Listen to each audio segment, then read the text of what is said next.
이런 적이 있나 싶습니다. 국회의원 선거를 앞두고 제3당에 대한 관심이 이렇게 뜨거웠던 때가 말이죠. 그들을 부르는 말도 제가 방송을 처음 시작했을 때와는 많이 달라져 있습니다. 그때만 해도 처음엔 제3세력 그러다 제3지대 그런 말을 썼는데 지금은 제3당이라는 말을 더 많이 합니다. 아마도 신당을 향한 어려운 첫걸음하신 분이 아닐까 합니다. 양향자 한국의 희망 대표가 지금 전화로 연결돼 있습니다. 대표님 반갑습니다. 네, 안녕하십니까. 한국의 희망 양향자입니다. 예. 지금 전화를 연결하고 계신 곳이요. 우리나라가 아니라고 들었거든요. 지금 어디서 연결하고 계신 거죠? 지금 미국 라스베가스입니다. 라스베가스요? 네, CES 2024 세계 전자박람회 참관차 지금 와 있습니다. 그럼 지금 시간이 거기가 지금 밤일 텐데요. 저녁 8시 14분인데요. 제가 예. 방금 대한민국의 우리 기업들 중에 혁신상을 받은 기업들 대표들과 함께 간담회 하다가 지금 인터뷰를 위해서 잠깐 빠져나왔습니다. 정말 고맙습니다. 이렇게 바쁜 시간 내주셔서 정말 고맙습니다. 그런데 진짜 거기 계시다니까 양 대표님은 기업에서도 그 일 하셨고 또 IT 반도체 전문가라고 할 수 있는 분이라서 이 질문은 먼저 좀 드리고 가겠습니다. 많이 보셨을 텐데요. 가서 보니까 우리 기술이 최고입니까? 아니면 지금 이러다가 우리 마음 놓을 때가 아니다. 이런 긴장해야 한다. 이런 걱정이 더 들든가요? 어떤 대회인 것 같아요, 이번 CES는요? 이번 CES 캐치프레이즈가요. All together, all on입니다. on. 이게 국제 경쟁이 더 심해지고 있고, 제가 이번에 느낀 것은 세계를 선도하는 기업들, 예를 들면 애플이라든지 테슬라라든지 엔비디아라든지 이런 글로벌 기업들은 아예 모습이 보이지 않습니다. 그들은 여기 와서 고객을 만나고 제품을 홍보할 필요가 없거든요. 그래서 제가 느꼈던 것은 우리도 열심히 참가를 하고 또 우리도 열심히 기술 개발을 해서 그것을 홍보를 하고 있는데 저는 어떻게 하면 세계를 선도하고 주도하는 표준을 이끄는 우리의 킬러 테크놀로지가 뭘까 이런 고민을 하게 되는 이번 참관 기간이었습니다. 그리고 CES가 이제 1년에 한 번 열리는 첨단 과학기술의 축제인데요. 이 CES를 통해서 우리 첨단 산업 패러다임의 변화 그리고 대한민국이 과학기술 정책을 어떻게 가야 되는지를 늘 제가 보고 또 기획을 하고 그에 대해서 국회에서 또 의정활동하는데 활용을 하고 있습니다. 정말 저는 긴장이 많이 되고 대한민국이 점점 이 경쟁력을 잃어가고 있는 현장을 목도하고 있고 경쟁력을 잃어간다는 것은 우리의 노력보다 글로벌 경쟁 기업들, 경쟁 국가들의 어떤 노력이나 정부의 뒷받침이 상상을 불허할 정도로 우리보다 훨씬 앞서가고 있다. 이런 말씀을 드립니다. 그리고 처음에 그냥 갑자기 제가 이렇게 생각나서 드린 질문이라 결례가 안 될지 몰랐는데 지금 말씀 들어보니까 질문 드리기 잘했네요, 대표님. 그럼요. 이 CES 2024뿐만 아니라 저는 매년 참관하고 있는데 이번에는 특별하게 또 김진표 국회의장님이 요청을 하셔서 참관을 하게 됐고요. 근데 이제 제가 그래도 국회 유일의 반도체 엔지니어이기도 하지만 첨단 산업을 다루는 의원이기 때문에 이렇게 보내셨다고 생각을 합니다. 보내주셨긴 했는지 말씀 들어보니까 참관기를 또 귀국해서 국회에서도 또 우리 젊은 세대들에게도 공유를 할 생각입니다. 지금 말씀하셨지만 그렇게 보내주셨는데 보니까 진짜 많은 숙제가 필요하다 그런 말씀으로 또 들리고 있습니다. 이제 국내 얘기 좀 해보겠습니다, 대표님. 어제요 이낙연 전 민주당 대표가 탈당하면서 신당 창당도 선언을 했습니다. 미국에 계시지만 관련 내용 아마 보셨을 겁니다. 이 대표의 탈당 보시니까 어떠시던가요? 마음이 좀 많이 아프고 착잡했습니다. 이낙연 대표님과 저는 당 대표와 최고위원으로 민주당을 이끌었던 지도부였습니다. 더군다나 저 같은 경우도 최고위원을 선출직으로 2번 선출된 지도부로서 이렇게 두 사람이 당을 나올 수밖에 없는 현실이 정말 안타까웠고요. 예. 그리고 이낙연 대표께는 이 더불어민주당이 몸의 절반과 마찬가지 정당이거든요. 예. 근데 정말로 몸의 절반을 떼어내는 심정으로 어쩔 수 없이 당을 떠나야만 했던 그 대표님의 고통과 슬픔이 좀 느껴졌습니다. 예. 그런데 이제 지금 현재의 당은, 민주당은 제가 생각하기에는 어떤 김대중 노무현의 당도 아니고, 예. 호남을 기반으로 하는 당도 이제는 아니고, 예. 문재인 대통령으로부터도 멀어지는 정당인 것 같다는 생각이 들고요. 예. 네, 그 방판 정당, 패권 정당, 팬덤 정당에 예. 이렇게 미래가 없듯이 대한민국의 미래를 이끌 수도 없다라는 그런 절박한 심정으로 나오셨을 거라고 생각을 합니다. 예. 이 대표의 심정은 그렇게 이해를 하셨고 그 이후에요. 뭐 탈당은 예고된 상황이었으니까요. 그 이후에 민주당 내에서 여러 반응들 나왔는데 그 반응들 보니까 또 어떠시던가요, 대표님?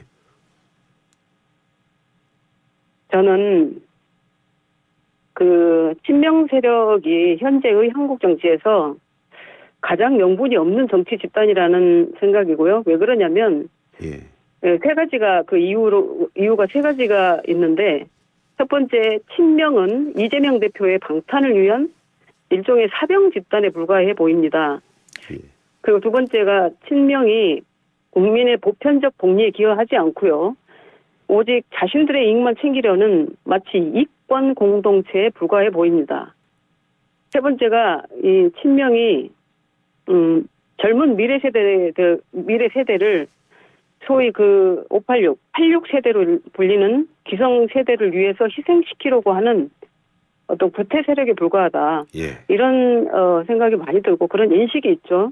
그런데 이제 그런 세력이 다른 사람을 향해서 뭐 명분이 있니 없니 정계를 은폐하거나 이렇게 비난하는 것은 예. 정말로 적반하장이 아닌가 이런 생각이 들었습니다. 지금 말씀하신 내용이 이른바 어떻게 보면 제일 먼저 제3지대로 나오셨는데 그때 고민이 많으셨대. 그 고민의 내용입니까? 아니면 제3지대 한국의 힘 막 창당하면서 또 뭐 결심하시게 된 다른 이유가 있습니까? 그것도 갑자기 좀 궁금해집니다. 한국의 희망 정당 창당은 제가 오늘이 참 묘하게도 8년 전 딱 제가 입당 기자회견을 했던 1월 12일입니다. 아, 그렇습니까? 네, 딱 예. 그날 이렇게 인터뷰를 하게 돼서 참 묘하다라는 생각이 드는데 예. 저는 정치권에 들어오는 그 순간부터 이 정치 시스템에 대해서 굉장히 의문을 많이 가졌었고 도대체 정당이란 무엇인가 그런 고민을 참 오랫동안 했던 것 같습니다. 예. 그런데 이제 최근에 들어서 최근 몇 년을 통해서 보여준 이 모습들이 사회적 현상으로 보여지죠. 예. 극심한 사회 분열 그리고 이념 갈등, 그러니까 정치 전쟁이죠. 그리고 포퓰리즘, 부정부패 이런 사회의 현상들이 왜 나오는가를 보면 사실 정치 문제거든요. 예. 근데 그 정치 문제 중에서도 이 정당의 역할이 지도자를 제대로 선출을 하고 그 지도자를 통해서 준비된 정책으로 국가 운영을 해야 되는데 예. 지금 우리나라 지금 상황도 준비되지 않은 지도자가 국가 운영을 하면서 엄청난 불안을 야기하고 있고 더군다나 준비되지 않은 정책으로 국가 운영을 하다 보니까 혼란이 가중되고 있는데 이 혼란을 누가 활용을 하느냐. 결국은 국회 양정당이 활용을 합니다. 예.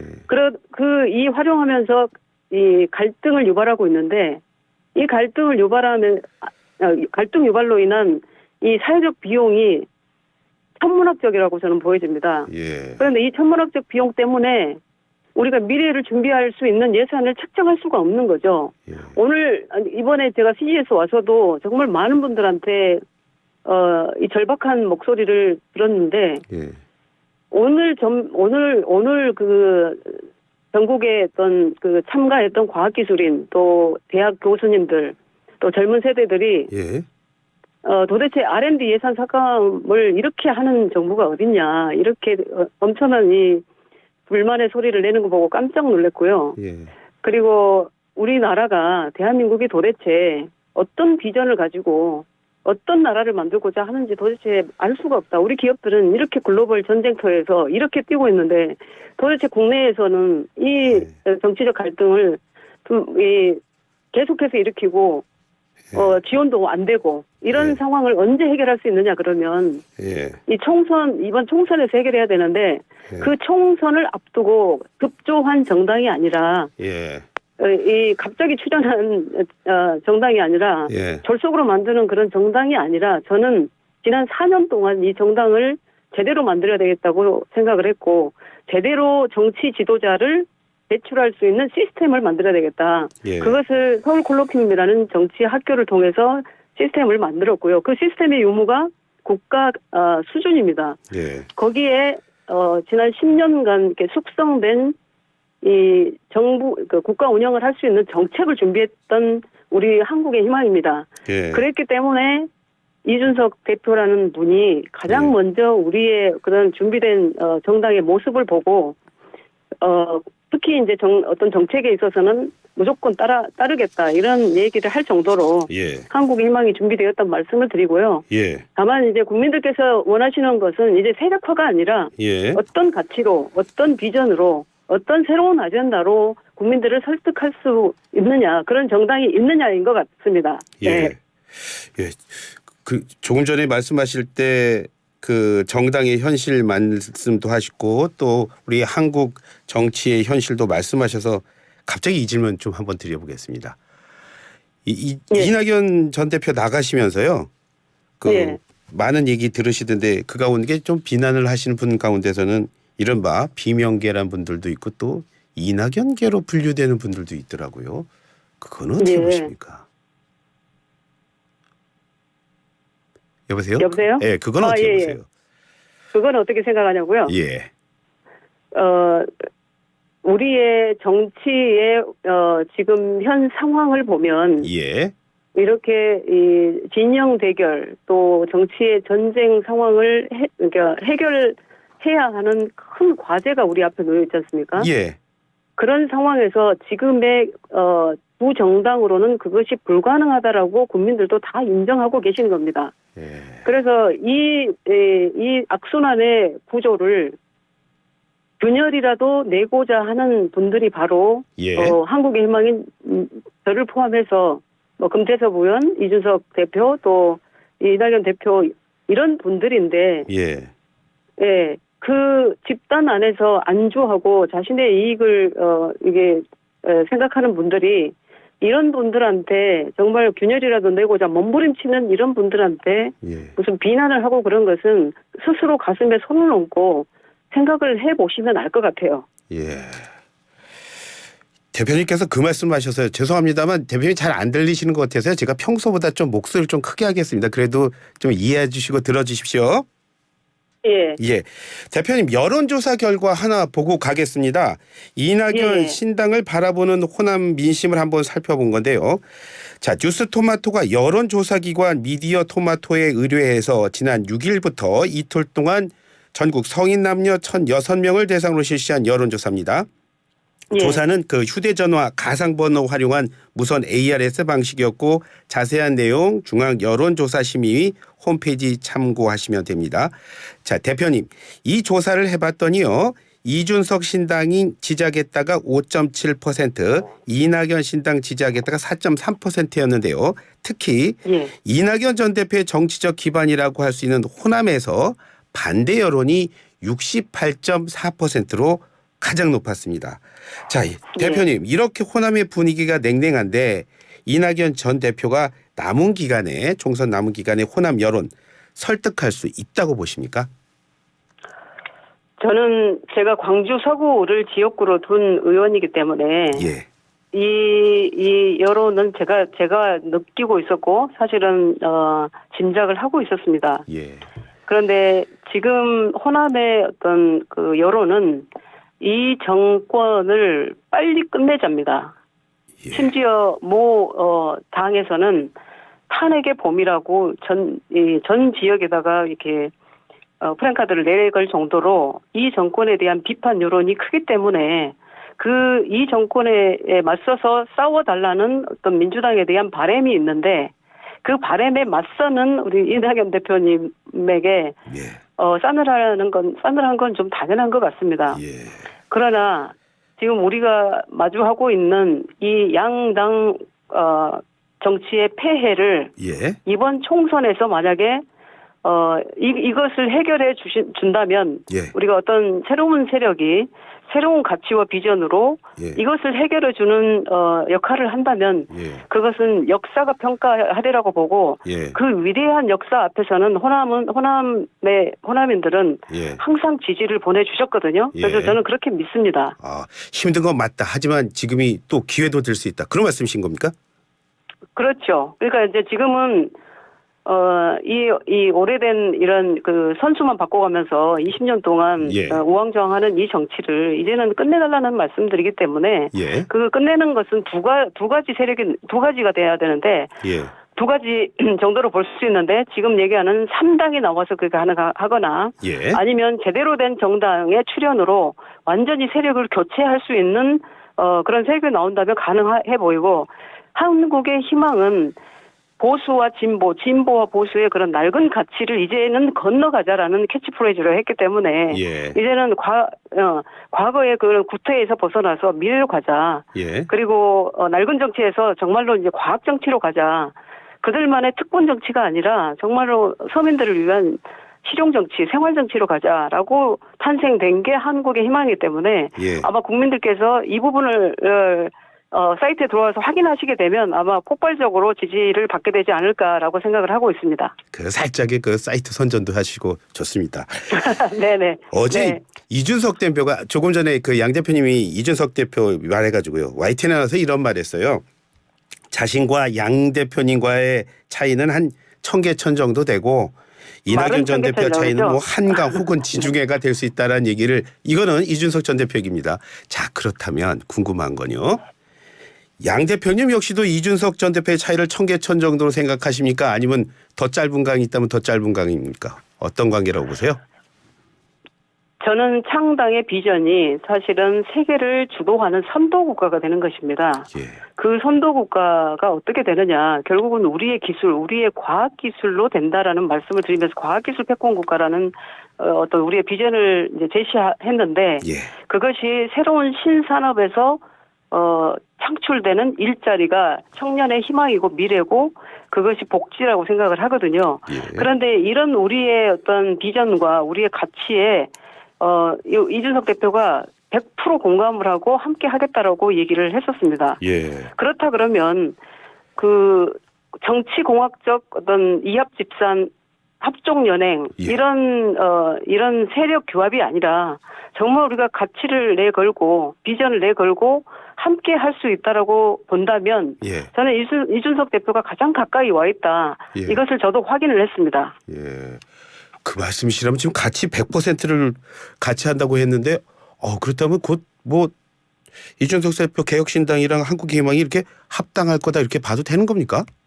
이제 합당의 모습일지 연대의 모습일지는 모르겠으나 아직 그것을 논의는 아직까지 시작은 안 했습니다만 저는 분명한 것은 한국의 희망이라는 정당이 가진 그 가치와 비전에 동의하고 함께 할 수 있을 때 그것이 가능하다고 말씀을 드렸기 때문에 그렇다고 한국의 희망을 없애거나 이렇게 선거를 앞두고 무슨 이합집산해서 표를 얻고자 하는 정당이 아니기 때문에 그런 가치에 부합하지 않으면 저희가 할 수는 없습니다.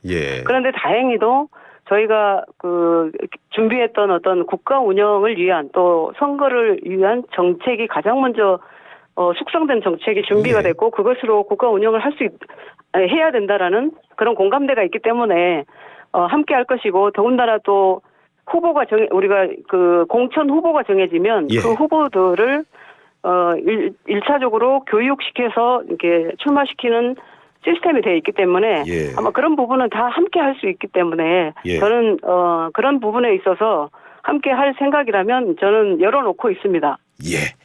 자, 국민을 지금 많은 말씀하시는데 국민을 이해시키기 전에 아마 먼저 총선이니까 하셔야 될 게 이제 현역에 계신 의원님들 많이 또 제3지대에서 또 이해를 먼저 시켜야 될 거라고 보는데 자, 얼마나 많은 분들이 같이 힘을 모아줄 수 있을 거라고 예상하십니까?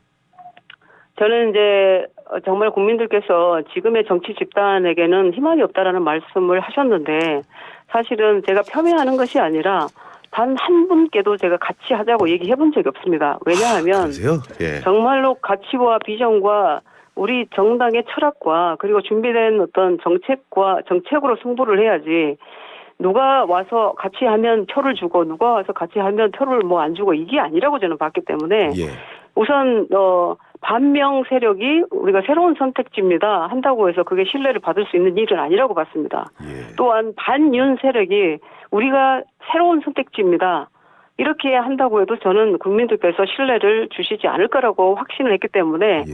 우리의 가치와 비전이 어떤지 우리의 정책이 어떤지 그리고 우리가 새로운 분들이 어떤 분들이 같이 하고 있는지가 중요한 것이지 예. 굳이 다른 분들한테 지금 그 정당 안에 계신 분들 또 이런 분들한테 제가 뭐 같이 하자 이렇게 하지 않았고 다만 이제 원칙과 상식에 있는 분들은 평소에도 이런 문제점을 항상 같이 논의를 하고 또 공감대가 있었기 때문에 예. 그분들은 아마 그 논의 구조에 들어와서 우리가 그러면 어떤 방법으로 이번 총선을 치를 것인지 이런 논의는 시작될 것 같습니다. 예. 최근에 제가 본 출판 기념회 가운데 가장 성황이었던 게 아마 양 대표님의 출판 기념회가 아닌가 했습니다. 그 자리에 정말 모든 분들 다 오셨습니다. 이른바 제3지대 빅텐트라고 하시는 분들이. 그래서 또 그때 많은 카메라들 몰렸죠. 그렇죠, 대표님? 그래서 한국의 희망입니다. 예. 너무 강조하시는데. 네. 자, 그런데 그렇다면 네. 제3지대 빅텐트 대표님 지금 어느 정도까지 와 있다고 보십니까? 우선 이제 가장 중요한 것이 이제 가치와 비전을 함께 하느냐가 중요하고요. 예. 두 번째 그러면 이 양당 구조를 우리가 깰 수 있느냐 그 두 가지로 국민들께서 바라보고 계실 것 같습니다. 예. 만약에 저희가 그런 가치와 비전을 국민들께 설득을 하고 설명을 해서 인정을 받고 신뢰를 받고 저희에게 지지가 확실하게 온다면 그렇게 인위적 세력 규합을 안 해도 되겠죠. 예. 그럼에도 불구하고 얼마 남지 않은 이 총선을 앞두고 우리가 힘을 합칠 수 있는 부분이 이 정당, 이 양당의 구조를 깨는 그 부분에 있어서 힘을 예. 합쳐야 된다면 저는 국민들의 열망을 이렇게 외면해서는 안 된다라고 보기 때문에 그 논의는 이미 시작되었다라고 저는 보고 있습니다. 원칙에서는요, 지금 대표님 말씀하신 것처럼 좀 쉬울 수 있는데 하지만 진행이 되면서 이 방법과 방식 또 생각이 달라서 힘들어질 수도 있다. 그런 지적도 있는데 그건 어떻게 보세요? 개인의 사욕 플러스 정당의 이익을 중심에 두지 않으면 됩니다. 대한민국을 중심에 두고 국민을 보면서 정하면 정해지지 않을 것이 없다고 저는 보고요. 예. 가장 중요한 이제 여러 가지가 중요한 게 있겠죠. 그러나 예. 가장 중요한 것을 중심에 두고 예. 함께 힘을 모아야지 각자 가지고 있는 장점을 갖다가 힘을 모아야 되는 것이지 예. 차이를 이야기하면서 예. 뭐 이렇게 불가능하다고 보거나 이렇게 좋지 않은 인식을 주게 되는 것은 국민들한테 더 실망이기 때문에 저는 한 7, 80%는 왔다고 봅니다. 예. 대표님께 이제 밥시니까 끝으로 질문 하나만 더 드리겠습니다. 지금 말씀하셨는데 총선을 앞두고요. 또 총선에 뛰어들면서 개인의 욕심을 버리는 게 쉬운 일이라고 생각하십니까? 저는 제가 가슴에 손을 얹고 제 스스로 자랑스럽지 않은 일을 안 합니다. 예. 그래서 명분이 있어야 되고 그리고 예. 국민을 위한 일이어야 되고 예. 그런 욕심을 버리고 안 버리고가 아니라 예. 이 공적 영역에 나온 공인으로서 갖춰야 할 소양이 있는데 그 소양이 육성되어져야 되고 교육되어져야 하는데 예. 그 시스템은 저희 정당밖에 없습니다. 그리고 예. 끝까지 또 한국의 희망 네네. 말씀을 또 하셨습니다. 예, 그렇습니다. 그만큼 저희가 자랑스럽고 그만큼 정말 숙고해서 숙성된 정책과 시스템과 그리고 함께하는 분들을 이렇게 함께하는 분들이 그런 분들이기 때문에 예. 다른 다른 정당과는 전혀 다르다고 말씀을 드리고 싶습니다. 또한 마지막으로 제가 총선 전략을 하나 말씀드릴 건데요. 말씀하세요. 저희 한국의 희망은 첨단 산업 벨트 군단 모집을 하고 있습니다. 그래서 수도권 전략은 반도체를 기반으로 하는 첨단 산업 벨트의 집중적으로 이게 공천을 할 것이고요. 예. 나머지 15개 첨단 산업 클러스터가 지정이 됐습니다. 그 클러스터를 베이스로 해서 미래 산업을 이끌 수 있는 또는 우리 미래 청년들을 위한 일을 분명히 하겠다라는 분들을 집중적으로 공천을 할 생각입니다. 예, 지금 약속하셨으니까 또 지켜보도록 네. 하겠습니다. 특히나 오늘 먼 곳에서 이렇게 바쁜 시간 내주셔서 정말 감사합니다. 고맙습니다. 네, 감사합니다. 네, 지금까지 양향자 한국의 희망 대표와 함께했습니다.